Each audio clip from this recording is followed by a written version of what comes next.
How to fix Snapchat public profile not showing. Hello guys, this is Atticus and welcome back to another tutorial video.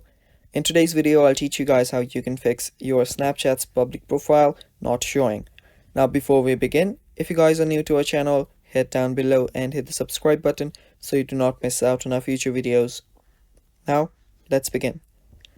Now the reason why you cannot find your public profile might be that you are not looking at it at the correct place.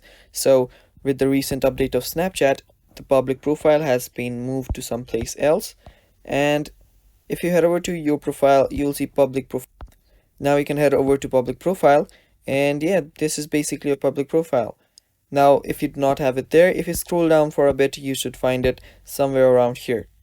Now this is before the update. So the other thing that you can do to fix this issue is head over to the gear icon on the top right, scroll down till you find an option called See Me in Quick Add.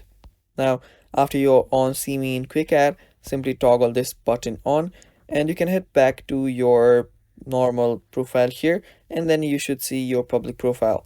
And yeah, that is basically how you fix the issue, guys. Thanks for watching, stay tuned for more, and bye.